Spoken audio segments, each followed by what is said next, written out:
Ohio gun season. I have a lot of history in this state with the gun strapped to my shoulder, but my buck tag's already filled. So now, Kasey wants to do the same. And during the first half of the main gun week, we hunt a piece of private that I've hunted for a long time.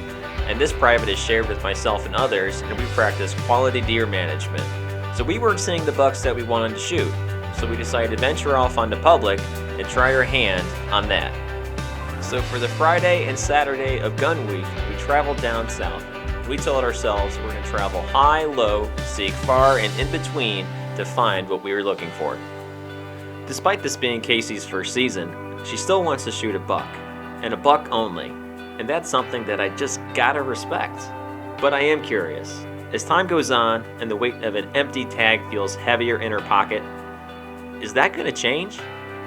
Will she be okay with shooting a small buck? Or maybe even a doe? It's easy to make a decision when you're warm and comfortable. But when you're wet, cold, and hungry, and there's a deer right in front of you, the decision you wind up making may not be the first one you start with. So we head to the public land and find out. Our plan was to come in here and hunt the leeward side of these hills in this valley, trying to get eyes on deer, taking cover from the wind, which is blowing pretty good. 10-15 gusts up to 20 or so. But as we were sitting here, not even 10 or 15 minutes, saw two hunters tracking down a deer. Which, I mean, cool, good for them, but it kind of ex-nays our plan. But as they were dragging, they wound up bumping two deer out, kind of where we figured they'd be bedded. Just two doe. See what they do, and then we'll probably go on to the next. So that evening, we pushed deep into the public. We get away from all the other hunters' sign, and we wound up setting up on some pretty fresh deer sign. But we didn't see anything. So the next morning we do another glassing session, and we saw hunters. And we were actually in the unfortunate spot of being right in the middle of a deer drive. But that's hunting on public, especially during gun week. So we had one simple conclusion, and one conclusion only. Obviously, it's time to hit a different spot. After checking the map, we wound up driving to a different spot, and we saw a lot of good deer sign and very little hunter sign. But we didn't see any deer, but we did see a really good sunset, so we enjoyed the moment and figured in a couple weeks there's going to be a bonus weekend. So we need to scout for that and do the best we can to fill that tag. Got a good deer bed right here, and we're actually in two stages of cover back. The first stage is going to be a good CRP field. The second stage is going to be really thick, high stem count area, and then obviously bedding right here on this point with good escape routes pretty much in every direction aside from the thick. So anything with the south wind, best would be a southeast wind like today. That's where a buck's gonna bed. I wouldn't be surprised if we bumped him out walking in. But there's rubs everywhere, a couple scrapes on that first pinch walking in. It's a good area to find bucks. What size buck are you after now? I don't know. We're going dinkies? We're going...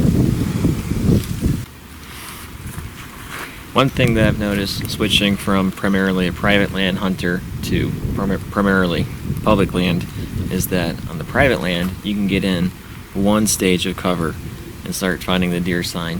Here on public land you got to take that extra step and get into that second stage of cover, which makes them harder to hunt, but that's where the big ones are at here. I don't see any really good food sources though. I mean, we got sycamore trees, cherry trees, beech trees. Nothing that screams day feed. Granted, the major food source isn't that far from here, but if they're going to get up and feed throughout the day, imagine they're going to travel these ridges back and forth. I don't think they're going to stay right here and feed. They're going to have to go find an oak flat. Could be in the bottom, but you shoot a deer down there, I'm not dragging it up.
After seeing this group of young does, and the gun weekend that we're gonna hunt being right around that second rut, we had the idea that this is the spot that we wanted to be.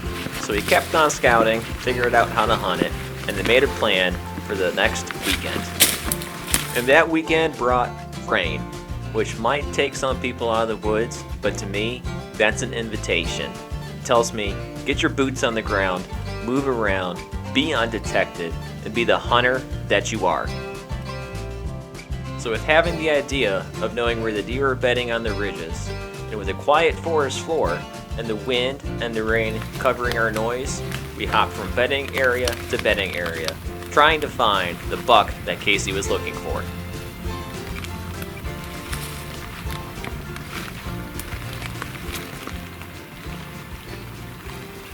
As the day went on, and 5 miles later, we finally popped over a ridge and found a doe. And this is where Kasey was going to have to make her decision.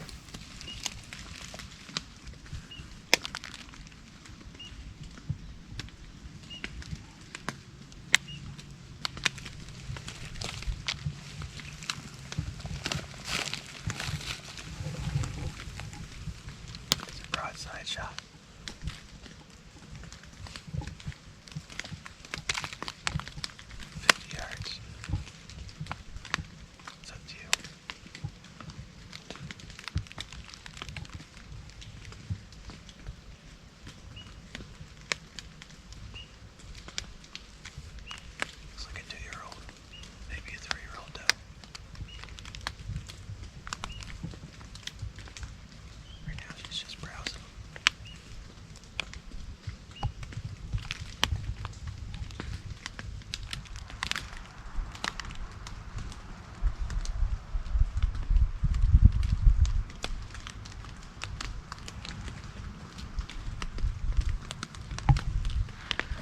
So what we've been doing is working the spines of ridges and then popping over and looking down into some of the valleys and draws, expecting deer to be bedded in there.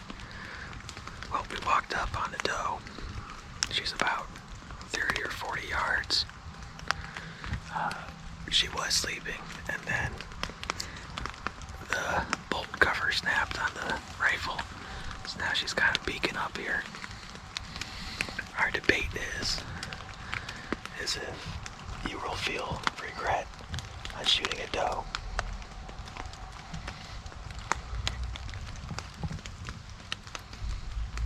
I don't think I want to. If you don't want to, then don't shoot a doe. If you want to hold out for a buck. That's all I've been thinking all the time we're out here. I don't think I want Okay, if you don't want to shoot, then don't shoot. Don't ever shoot if you think you're going to feel regret. I won't feel for her, just...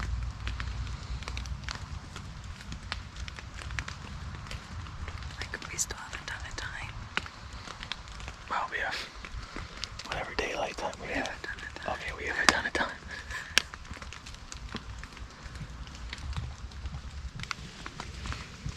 It just kind of feels like cheating. Just because the whole time we've been thinking about a buck. We've seen all the scrapes and all the traps. And I don't want to shoot her just because it's the first one we see. Time and pressure will make either dirt or diamonds. And this girl is absolutely shining. She did not let the uncomfortable now affect the maybe uncomfortable later. So with the remaining part of her hunt, we sat in the rain on the pinch point and waited for something to maybe roll through. But we weren't just sitting there. We were sitting there thinking about the tags that were filled this year. And we were thinking about who we got to spend our time with the past couple months. And we were thinking about how that time was spent together. And how some moments from the woods come home in the freezer, or maybe on the wall, but most of them come home in the heart.